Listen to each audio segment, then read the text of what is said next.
Well, Razorback fans, we know that Razorback Fall Camp is starting up this week. What are the things that we're going to be looking forward to? Let's have a THV 11 Tuesday here on today's Locked On Razorbacks podcast.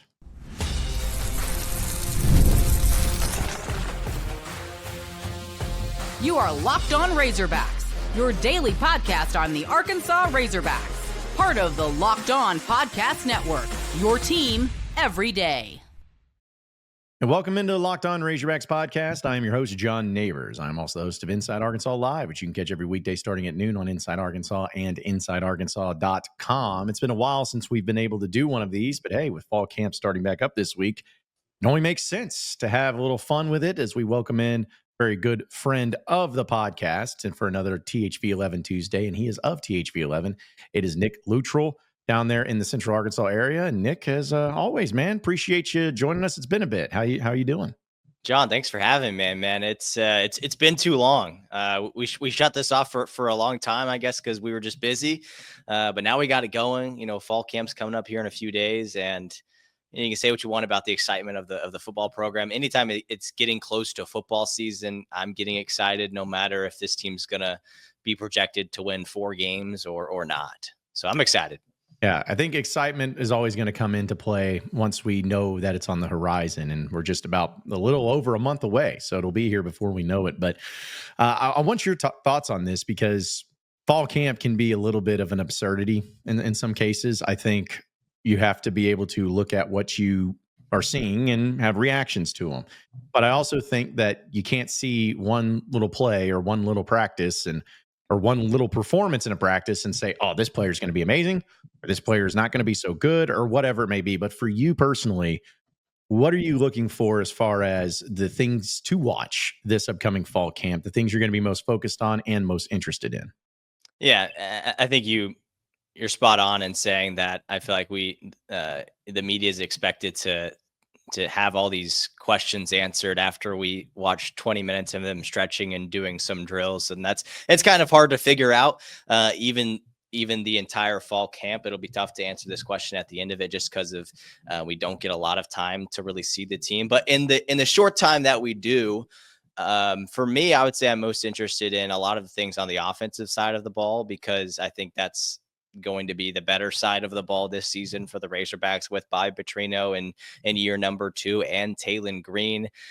Just seeing that offense develop, seeing them grow, hopefully seeing some highlights, whether it's for the media being there in person and able to capture some cool one-hand catches or something like that, from Omega Blake, something like that. Whether the media sees that, or maybe Arkansas posted on the social media account, seeing those highlights just to get some excitement as the days go on is something I'm looking forward to. And I mentioned wide receivers. I think that's a big topic of discussion heading into fall camp. And I think maybe that's one of the biggest things I'm looking forward to seeing how some of the younger guys developed. They have a guy like Antonio Jordan, a freshman from Warren, who I think has been talked about more and more about potentially, I don't know if he's going to get a starting spot, but playing more than he might have thought to have been played in the spring. And so having spring ball underneath him and getting to see him in fall camp, as well as, the name is escaping me, but I know they got a Florida State transfer who's supposed to be pretty good at wide receiver after the spring portal ended or something like that.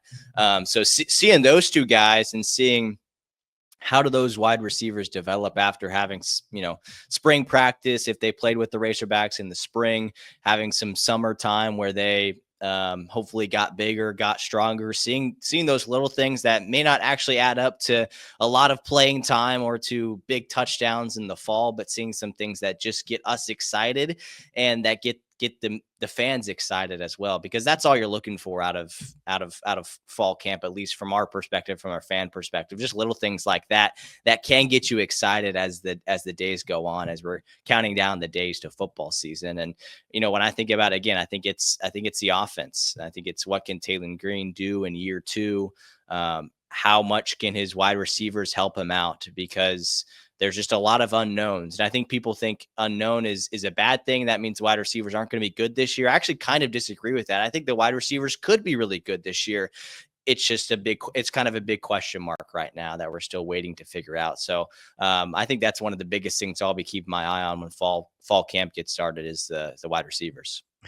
Yeah, and I think that with so many new faces that Arkansas is having to adjust to on both sides of the ball and in a bunch of different position groups, Mhm. that's where a lot of the fascination is going to come from. But of course, one of the guys that is not going to be new as far as their position goes, and it's always a very important position in football, I hear, is the quarterback with Taylen Green. I think that after seeing last year and also in fall camp of what you saw, where he had all the wide receiver holdovers from the previous regime as far as the offense and how they approached it.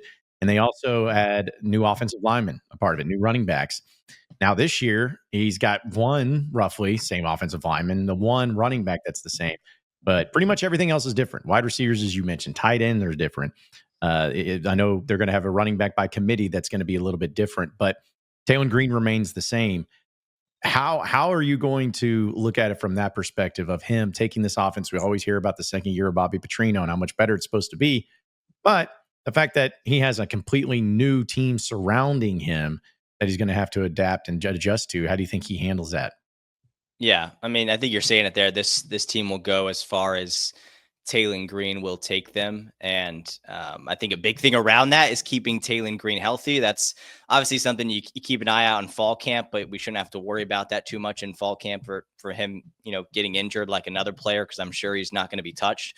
But once the season gets started, keeping him healthy, because I think Arkansas does have the potential to have a relatively good season, maybe even better than average because of Taylen Green and because of his playmaking ability, if he can stay healthy, if he can avoid the turnovers too. So, I think that's one of the things he talked about at SEC Media Days is having another year under Petrino. And you mentioned it, the things that that we've heard. I've never had to be a player or a quarterback for Bobby Petrino. But I'm guessing it's pretty complicated. I'm guessing it's not the easiest thing. And even last year, he never, I mean, maybe at times he wasn't his greatest, but I wouldn't say in fall camp or talking to him in press conferences that he seemed overwhelmed with the amount of plays that Petrino was giving him, or the tough love Petrino was giving him. He just seems like a really really mature guy that is the guy who's supposed to be the quarterback for the Razorbacks. He was last year, and I think he's going to be even better this year with another year, not only just under Petrino, but playing in the SEC, playing against SEC competition. I think he learned pretty quickly that he can do some really fun, exciting things that he did at Boise State, but some of those things also get him in trouble. When he's running with the ball out here, that gets him in trouble in the SEC that maybe didn't when he played at Boise. So just those little things that I think maybe, hopefully, he has a better recognition of heading into this season. I think that'll help him in a really big way. We're going to talk about the coordinators and who has the most pressure on them, as well as the biggest challenge this upcoming season. So stay with us here on the Locked On Razorbacks podcast. All right, but continuing on with here in just a second, we'll have Nick Lutrell of THV11 on a THV11 Tuesday. We want to remind everybody that we're brought to you by our friends over at 5 Hour Energy. We know that it's time to fuel up with that 5 Hour Energy transfusion, and it brings the bold grape, ginger, and lime flavor to your golf drink. All you golfers out there, well, minus the alcohol, of course, into a quick, energizing shot.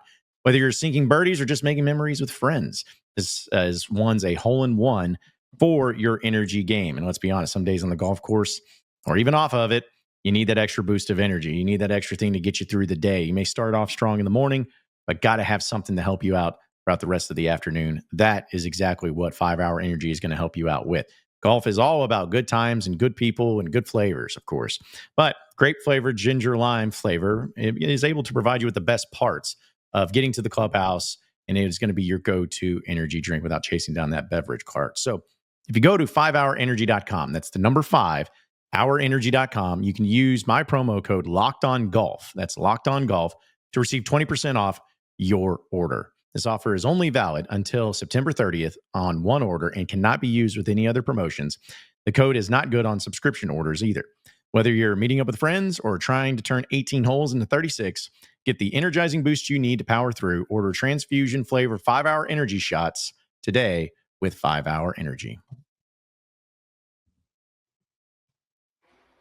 All right, continuing on our conversation here with Nick Lutrell of THV11. So, Nick, We know about a lot of the personnel players. We said how there's a lot of new faces, some of them the same. But one of the things that I will give Sam Pittman credit on is that it seems he's really good at continuity when it comes to his coaching staff. Obviously, coaches come and go, but as far as comparatively speaking to other places in the SEC, I'd say Pittman's done a pretty good job. And this year, you're going to have the second season of Bobby Petrino as the offensive coordinator and the third season of Travis Williams as the defensive coordinator. So between those two, you know, not just saying like which side of the ball will be better, but as far as the challenge goes and the pressure goes, which one of those two coordinators do you think is going to have the most of that this season? I would say Travis Williams on the defensive side of the ball. I think that for a couple reasons. I think whereas Bobby Petrino is kind of good and comfortable where he's at and knows that he has a lot of really good weapons, there has been a little bit more concern on the defensive side of the ball with him heading into his third season. And I don't think people are very high on this defense. So I think that puts some pressure on him. And it's weird because a lot of people really love Travis Williams, and he's an energizer, and he's a really fun guy to talk to. And I think people really want the best for him. I think if Arkansas somehow has a really good year defensively, not somehow, I think it's possible to happen. Then I can see him, being a head coach, maybe not directly in the SEC next year, but in the future and at an SEC team. So, and maybe he might feel that pressure a little bit to have a better season than they did last year. And I think there was some concern about what he was able to get in the transfer portal, whether it is good enough to be better than they were last year. Especially when you lose a guy like Landon Jackson, you can't really replace that. And I know they brought in some other guys that I don't even know their names right now that we'll probably figure out and that they'll be good. Cam Ball being one of them that's been there for a long time that will be really good and probably be an NFL draft pick. But to replace Landon Jackson is a tough thing to do. To replace the Metcalfs are a tough thing to do. Just those players that did into the transfer portal. I don't know if they got good enough players out of the transfer portal, did the Razorbacks, to have a successful defense, to have a defense that can slow down Arch Manning and slow down Grant Nussmeier, those SEC quarterbacks that are going to be really hard to slow down. So I think that does put pressure on Travis Williams and the Arkansas defense, and also pressure behind, I think he might realize, if I can have a really good season, not that he doesn't love coaching for the Razorbacks, but if I can have a really good season, I can go be a head coach somewhere else. And then maybe if he loves the Razorbacks so much, he can come back and be the head coach one day. I don't know. That's a distant future type of thing. But I do think there is a little bit more pressure on T. Will than Petrino. And also from the Petrino side, it's almost like I think most fans are, even if they're critical of Sam Pittman, they like Bobby Petrino and they like Travis Williams. Like, they think that they're good coordinators. But it's also this sense of maybe more confidence in the Petrino side of things because of his influence and him being at Arkansas before.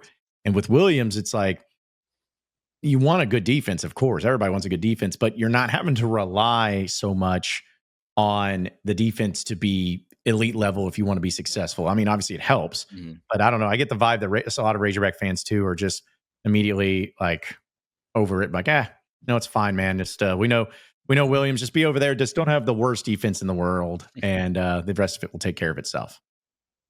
Yeah, I get that vibe too, and it is hard to tell, especially when we're talking about this. We are getting closer to the football season. It's right around the corner, but at the same time, there's so many things we're still waiting to really know about. There's only so much you can learn. I mean, I want to get fans as excited as possible for fall camp and for what they saw at a spring ball, but there's only so much you can know from watching just a little bit of practice. It's really going to be, and it'll be early on in the season, which is, I guess, the good thing. We'll know pretty quickly, maybe A-State, because the Red Wolves do have a good offense, I think. But, when you play Ole Miss week 3, you're going to know pretty quickly, okay, is Arkansas's defense legit, or are they going to give up I don't know. How many points did Ole Miss put up on the Hogs last year? Like, was it 60, or am I exaggerating? Because it felt like that much. Yeah, it felt like 100 at that point. Yeah. Hopefully that doesn't happen again. But you go and play them in Oxford, and I don't think Ole Miss will be as good as they were last year. I don't think they have a quarterback nearly as good as Jackson Dart. But still, we're going to learn a lot about that in week 3. Well, Nick, before we let you get out of here, just what can people expect down there at THV 11 and everything you guys got going on for fall camp, not only for Razorbacks, but also high school scene? Just what can people expect when they tune in to THV 11? Yeah, so next week we'll probably start doing our high school football previews, which I'm really looking forward to. We talk a lot of college football as well. We'll get you ready for the Razorbacks, but obviously high school football is pretty big here. You can hopefully see some future Razorbacks play in the high school ranks this year. So I'm looking forward to that. We get a lot of eyes on our high school coverage, and that's always a fun thing to do because we can go there and we can film the entire practice, right? We can do those little things that you can't in a college program. So I always look forward to that part of it with his job. Well, it's going to be awesome, and you can catch him each and every day at THV 11 down there in the Central Arkansas area. It's Nick Lutrell of THV 11. Appreciate it, man, and we look forward to catching up with you as the season goes on. All right, John. Thanks so much, man.